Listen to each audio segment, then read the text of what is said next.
How many people here have an e-book reader of any kind? Yes, okay, quite a few of you. How many have Kindle readers? Brilliant. And how many of you read e-books on your PC? 2. Okay, so 2 people, which will make this next bit rather amusing for the rest of you, which is very good.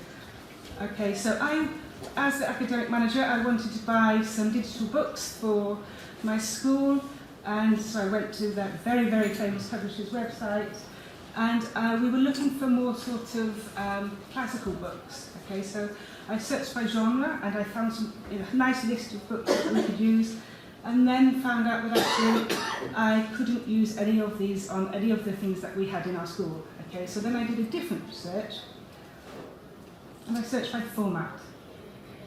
Okay, so this is the beginning of the technical annoying bit.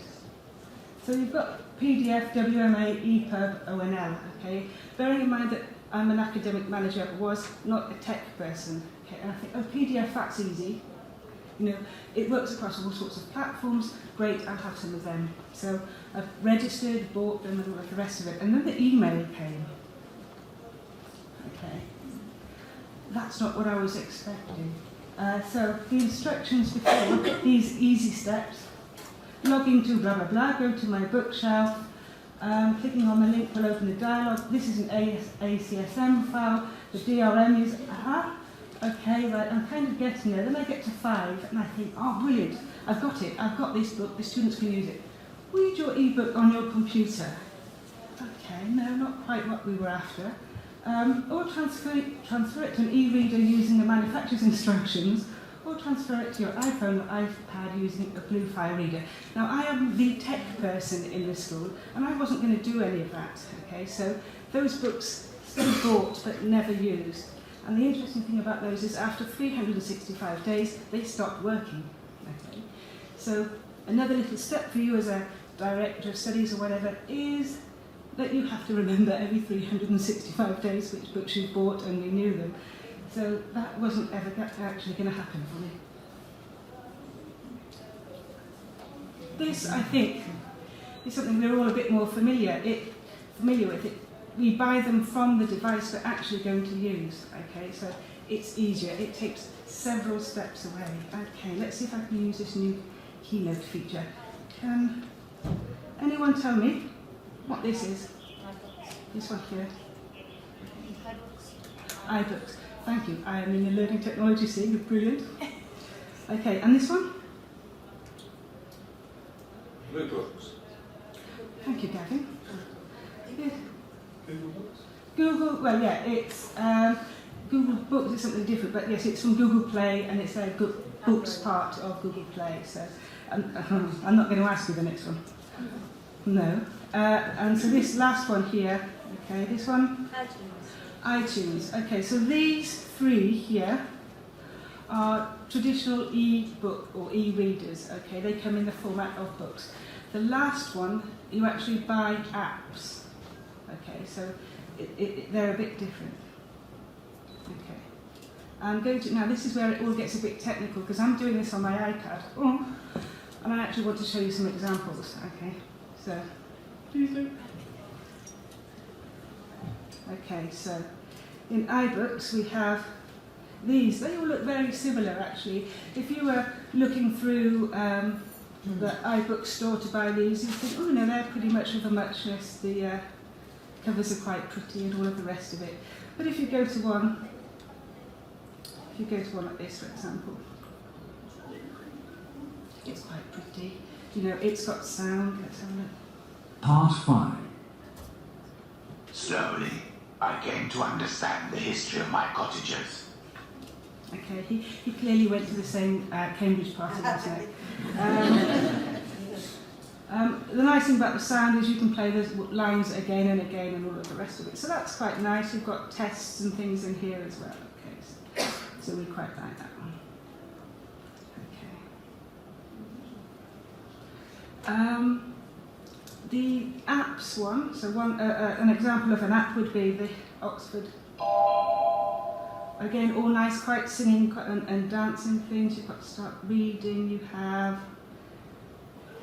sound if you want it. Chapter 1. Down the Rabbit Hole. Okay, and these all have decent quality, well, I'd like to think they're fairly decent quality people doing... Do you know what stopped working this morning? My finger. Okay,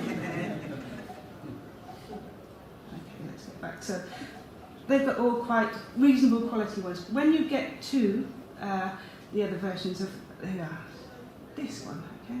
I'm not saying anything about any publishers, but I don't want my students who I really want to get interested into reading to have to read 3 lines to get 2 words, okay? So I just want to show you there are different types. This is a PDF one, it's not all singing and all dancing. And so please, if you're going to use ebooks, download a sample, okay? Have a look before you buy, if possible. Okay. Right. Okay. Right, so now we get to the good bit. As I said, these activities are going to be short, they're going to be technologically easy, and hopefully they'll have a good, decent pedagogical value with them. They are from apps or from things that are attached to the device that you have or your students have. Okay, so they're taking advantage of the device that you have in your classroom already because the ebook is on it. If I use apps, they are either free or they are very cheap. So if we're thinking about bringing your own devices into class, this is very useful for those situations. Right, pre-reading, for me, the most important stage in reading. Okay, if people aren't interested in the book, even before they open the cover, they're not going to be interested in the book 3 or 4 pages later, I don't think, perhaps. So what I've got here is a web quest which I did with a chap called Harrogate, who was a student at the school, and he was studying for an exam. But during the day he wanted general English because he'd come to England, he wanted to do communicative stuff. But at home I was doing separate, purely electronic training for his exams, okay? And he'd been through years and years and years of FCE classes and stuff, and he didn't want the traditional sort of exam class sort of classes. So I wrote this digital Frankenstein web quest for him. Okay. Can anyone... Well, first of all, I wanted to make it useful for him, so I tried to personalise it, make it interesting with regard to our geography and where we were. Bearing in mind we're in Bournemouth, can anyone tell me why Frankenstein is relevant to Bournemouth? I'm disappointed. Brilliant. No, Mary Shelley isn't from Bournemouth, but she is in Bournemouth now. Along with a little picture of Percy's heart. So Mary Shelley is buried with her very brilliant mother and father in Bournemouth. So this was something I added to the web quest to make it a bit more interesting for him. Okay. And in this web quest, I said, basically, I set out a scenario where I said students exactly like Harrogate all around the world are being asked to try a new ebook, okay, for iPads called Frankenstein. And I said, Helen, please can you do these tasks and let me know which ones work for you, which ones do you think are best, which ones should we put in the expensive Frankenstein book. And as a prize, you will get an iPad and a free copy of the book. Okay? I was lying and I've now been sacked. No, I haven't been sacked, I left, but I was lying. Okay, so all of these activities he did, this is entirely online. Basically the PDF had links to videos, to different websites, and then he emailed me back the answers, and then I gave him email or mail view feedback. Okay, there is a link to this web quest at the end of the talk.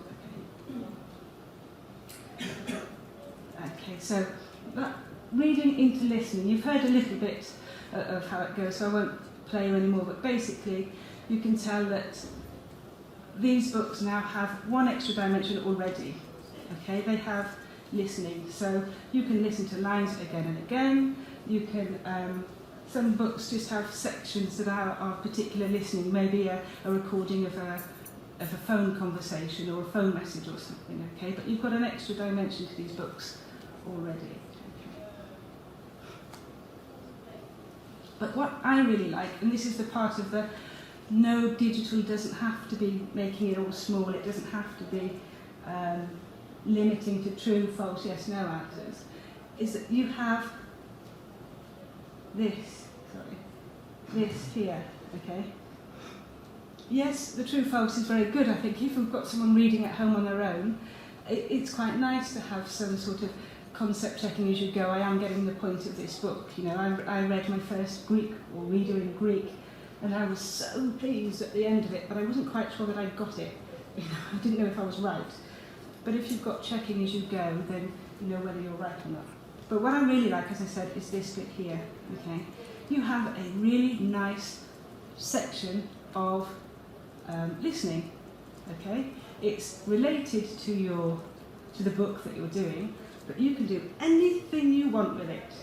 Okay, so what I'm trying to say is, please don't feel tied or bound or shackled by these activities that go with it. Utilise all of the book. You have got a nice piece of listening there. You can do any listening activity you want with it. Okay. Ooh. Okay. Right. Reading into speaking now. This is another thing. It doesn't all have to be receptive. Okay. Dragon Dictation. Now, I know, Nikki, you use it for writing books. Does anyone else use Dragon Dictation at all? Ooh, you're in for a treat. Right, this is a free app, okay, and it's on all of the platforms, and it is incredibly simple. It's a voice recognition app, basically. You talk into it, it writes what you say, okay. There's a very expensive version that I think Nikki uses, which is the PC version, or you can use this, which is free. And the beauty of it in class is it's simple. You literally press on the screen, talk, and the words are written for you. That's it. That's all the student has to do.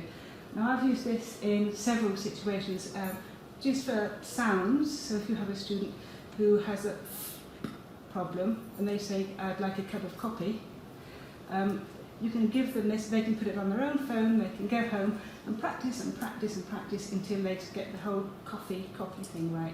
Okay.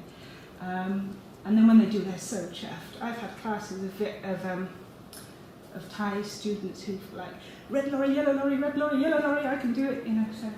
But the other good thing is more creative stuff. Let's think about, okay, you're in one group, you're going to read one side of a dialogue, you're going to read the other side of a dialogue. We're going to get these dialogues together, and then hopefully there's going to be mistakes in them. And then we're going to go through what we now have is a writing that we can create, and you produced it, so you're going to be more interested in it. Touch wood. Okay, reading into writing and speaking. Can I just ask you to talk next to the person next to you talk to the person next to you for a moment or two. How would you use this image in class? I'll give you a minute or two.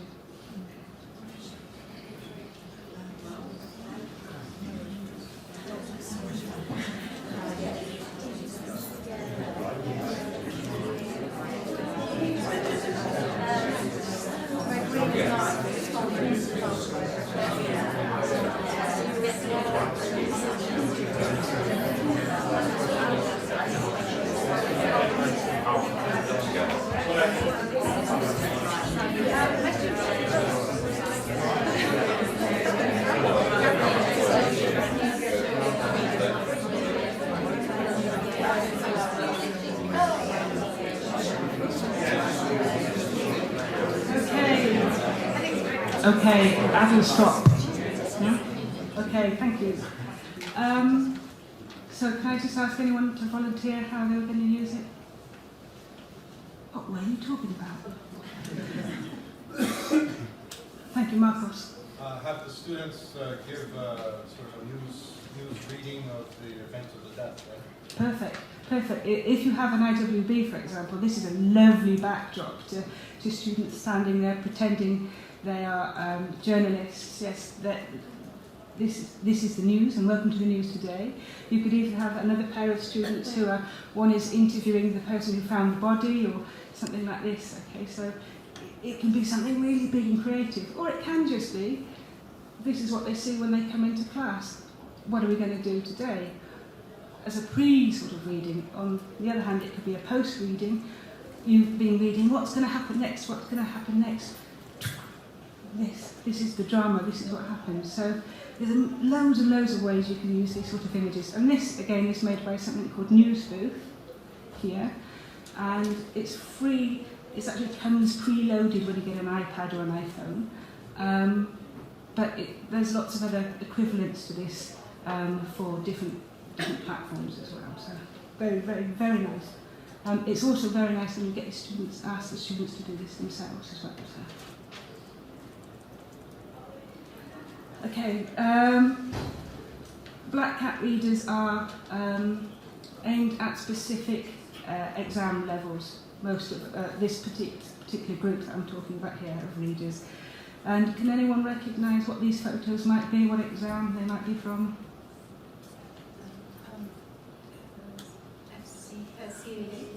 It's the old FCE, the now first, yes.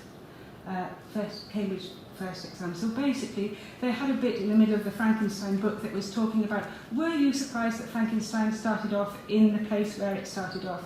Were you expecting it to start off in a grubby basement, and actually it starts off in a really amazing icy ocean? Okay, so they started talking about landscapes. And then they have this picture here, and you're in pairs and you have to do the reading activity. Now, you're asked to talk about the most inhospitable place, okay? I gave this to Harrogate, our Spanish speaker. Really, really nasty word for him. And this app here, advertised on the bottom, is called Pics, Sonic Pics. Okay, so you have a picture, you talk over it, and you record it.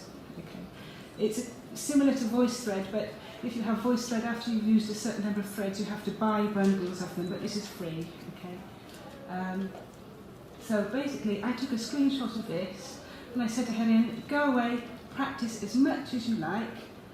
Because it's very difficult to assess yourself when you're talking. You've got too many things going on. Am I using this vocabulary? Am I talking too fast? Is a minute up yet? I feel like I've been talking for 4 hours. And so if he had control of this, so he just went off to a room on his own, and when he was happy, he gave it back to me, and we went through it together. Okay, so he was doing a bit of his own correction before he came to me. So this is Helium. Think of the one word you wouldn't use a lot if you were a Spanish speaker who had trouble with pronunciation. In this set of pictures, I can appreciate that the most inhospitable place would be the picture A, the desert. Why do I think that the desert is the most inhospitable place between these pictures? I think that because I can find abrupt climatic changes with low and high temperatures going from the morning to the night. Also, there exists a lack of food and animals in order to survive there. However, another inhospitable place would be the picture D, the high mountains. But in my opinion, it's not more inhospitable this place than the desert. So to sum up, I think that the most inhospitable place, because of all the reasons that I reported above, is the desert. Okay, so he thinks that's inhospitable. I felt so sorry. I think he probably went off and Googled how to say it after a while, so he was trying to say it even quicker to sound naturally. But he actually loved this exercise, so very useful. And again, it's very cheap, this, so if students want to have this on their own phones and go home and practice, it's a very nice way of working, I think. Okay, so reading into writing. So this is higher level writing. Again, this is part of the WebQuest thing that I set up. And Harriet's writing difficulties were particularly with getting the right the right, well, format was one of the problems, but also, what do I mean? Register, thank you very much. The right register, because in a formal letter he'd start off high and all of the rest of it. So basically I said, imagine that you are, Mary Shelley has just told you the story of Frankenstein. Tell your friend who is staying with you about the story competition, how you feel about your stay, and then write this letter in Word or Pages, Pages is the Apple equivalent, and send it to this email address. Okay. So it's very similar to something he's familiar with and something that's going to be useful to him. One very nice thing about this is it's realistic, because he is writing an actual letter and he is attaching it to an email, so it's going to help him in his real life as well. He's learning digital literacy skills here. For the ones where he was writing an email, he just had to send an email back. He didn't have to attach it as a Word document. So you've got reading into higher level writing. And now we have the lower level of the writing. So this is something that you could do before class. Please don't think that the student has to prepare all of these things. You can prepare them yourself. Okay. This is basically a screenshot 3 times over of Holmes and Watson. Holmes and Watson. Yes, so you have Watson on the far side of Holmes. No, the other way around. Holmes with the pipe. Okay. And the app that I used here is Photocomic, which is the top one. That's the iPad version. And the bottom one, if you want to have it for Android, is Comic Strip. And Photocomic, I think, is like 79 pence or €1. Okay, so again, how could you use this in class? Okay.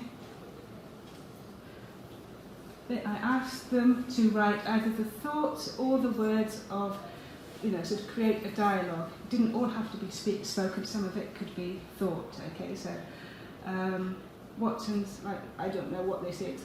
And Holmes is, oh, I understand everything now. And Watson is, what is this, Holmes? Look at the stones around us on the ground, Watson. I see nothing there. I tap stones and I listen to the stick. His stones.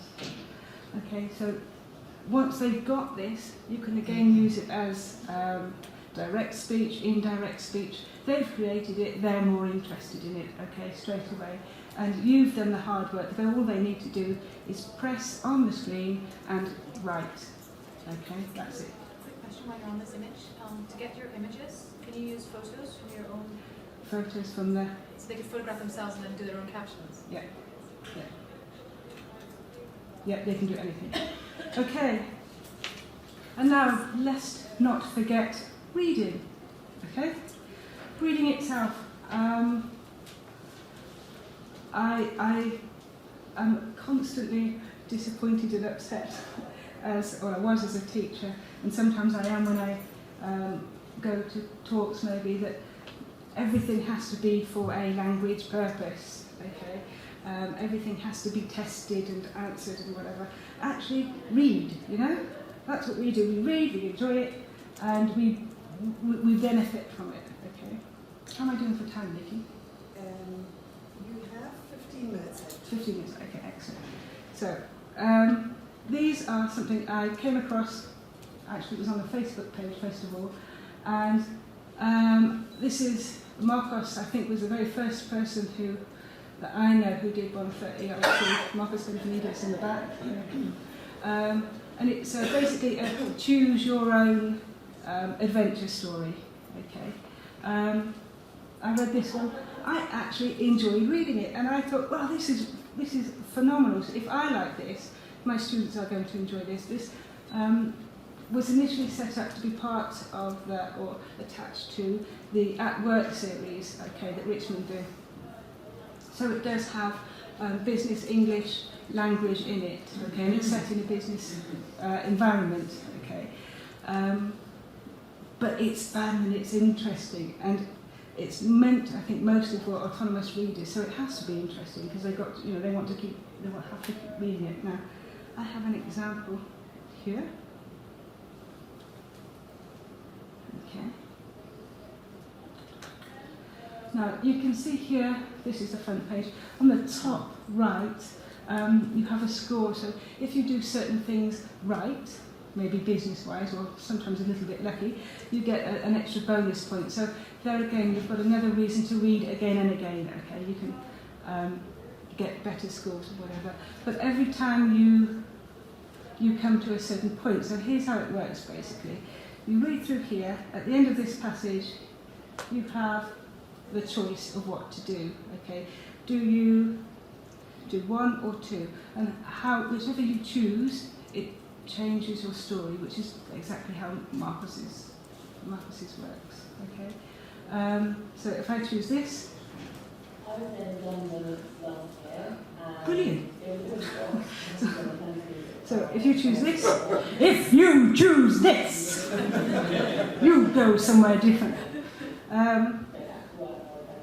And so if you choose different places, you go on a different track. So you have a reason to read it several times as well. Okay, so if you cheat like I did, you go back and take the better decision. Okay, so I only did it once or twice, but actually I did the whole thing because I wanted to do it and make on purpose mistakes. Okay.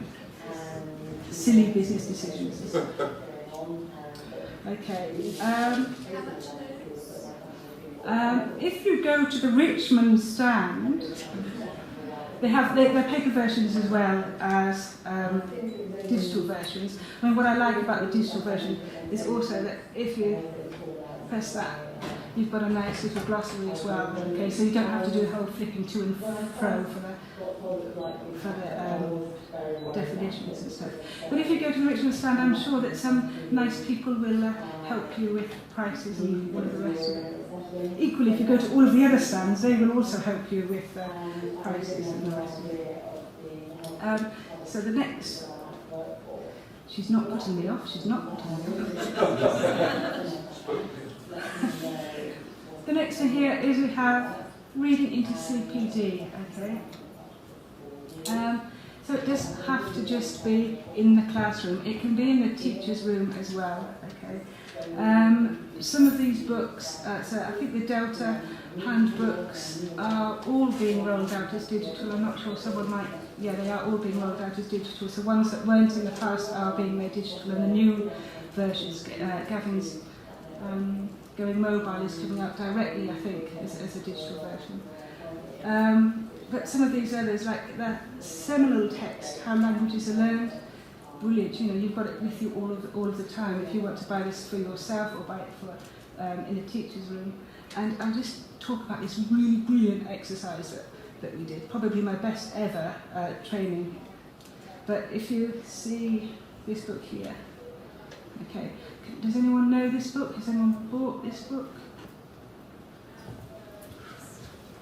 Hurrah, hurrah for the bad people in the back.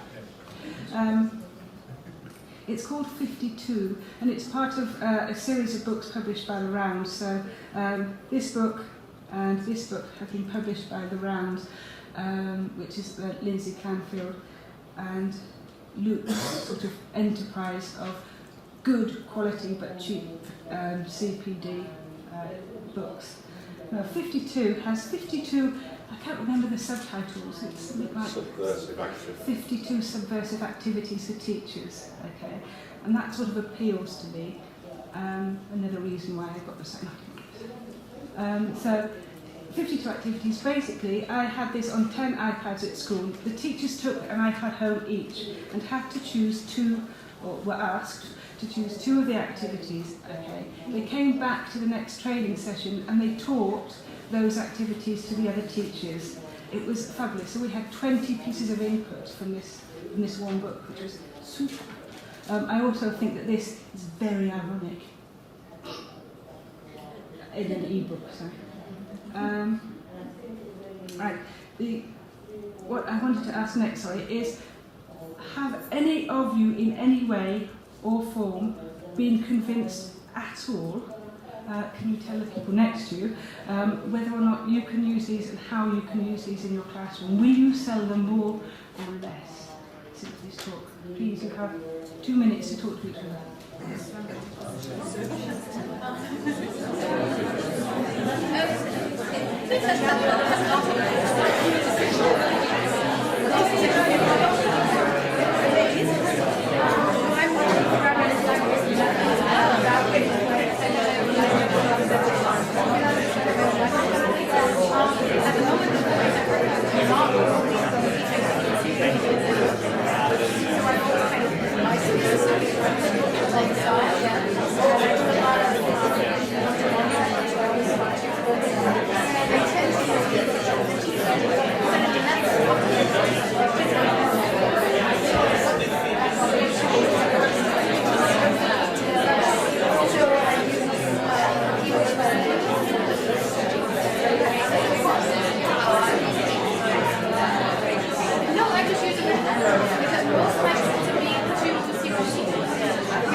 Has anybody been persuaded, perhaps, to use them more in classroom? Oh, grief. Thank you very much.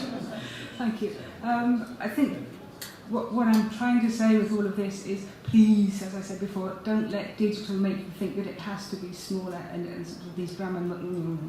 That's the next thing I'd like you to do, please, in your pairs.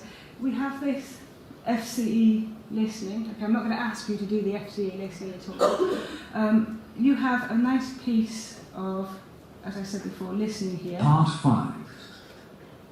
Slowly, I came to understand the history of my cottagers.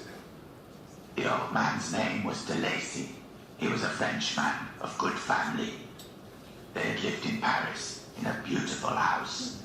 Okay, so you get the idea. You have a 2-minute piece of listening in a chunk. Can you please, in workshop manner, talk to the people next to you again? How will you utilise this in class? In other words, it's like a Delta exam. How do you utilise your listening text and tasks in class?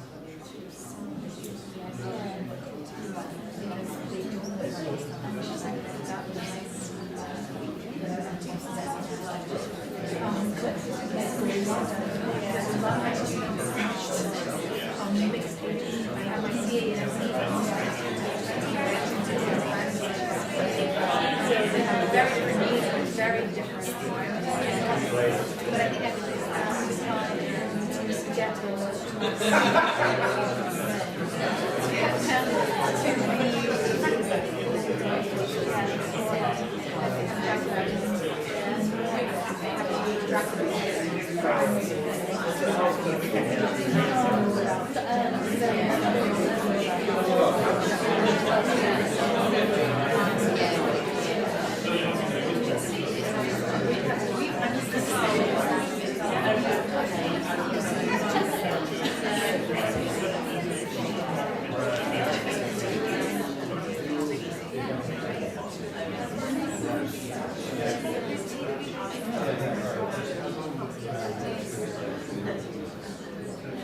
That's going to be part of my next talk. Okay, so ideas, please. How can you utilise a piece of listening? We thought we could keep pausing and asking the students to say what the next word is going to be, or finish the sentence, or one idea. Yeah, nice predictive sort of, yeah. Anything else? Thank you.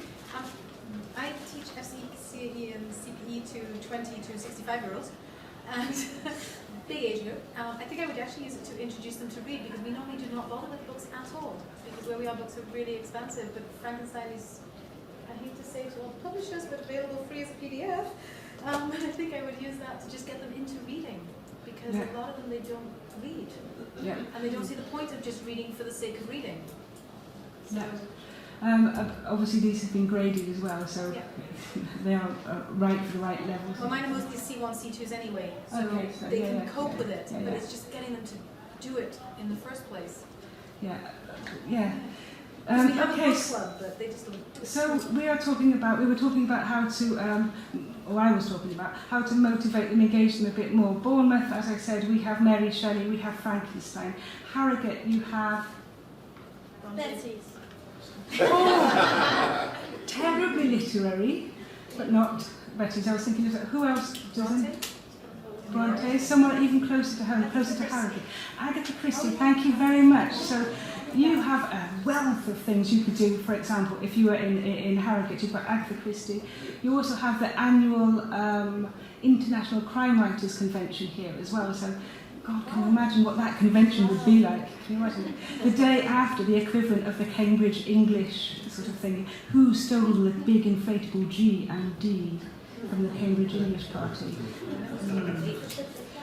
Crime writers. Anyway, that would be another thing. Please try to do everything you can to get them into reading in the first place. And if that means personalise it geographically, if that means they're doing a different subject in school that you can tally over, say they're doing something to do with, I don't know, music, can you get a book that's about the Beatles or something like that? You know, please try to encourage them to read, because I think it's one of the, well, I'm quite fond of reading as a skill, and I am anxious that it is getting narrowed down to very small sentences and bits of sentences which are measurable, and I'm not terribly keen on that. So I think that's actually it for me.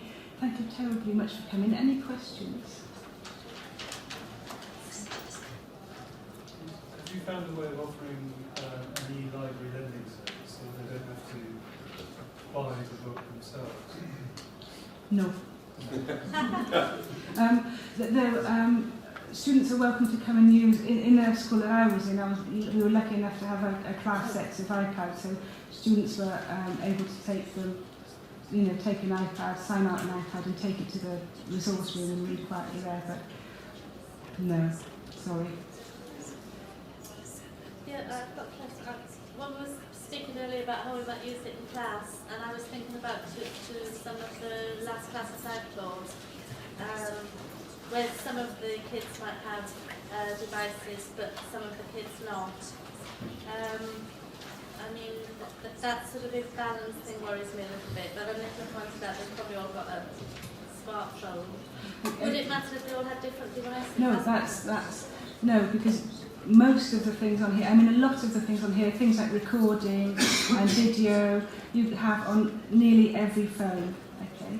If it comes to things that maybe are app, you know, have to be done with a certain app, you can still have 3 people around one phone or one device. Yeah. You know, so you still, I mean, that's another thing. I don't think it has to be a one-to-one thing. I think you can still have the communicative 2 or 3 people talking, sharing stuff with the rest of the class thing. For more, I think tomorrow morning, the people who wrote the Richmond stories are doing a talk, and I think they're going to talk about a bit more about how you can use them in class as well. So, you know, they'll follow that sort of thing as well. 10:25 tomorrow morning, King's A. Thanks very much, James. James? James, yeah. Yeah. That was a guess because you're not Alistair. That's right. If anybody wants the PDF, this is the PDF Frankenstein thing that I did.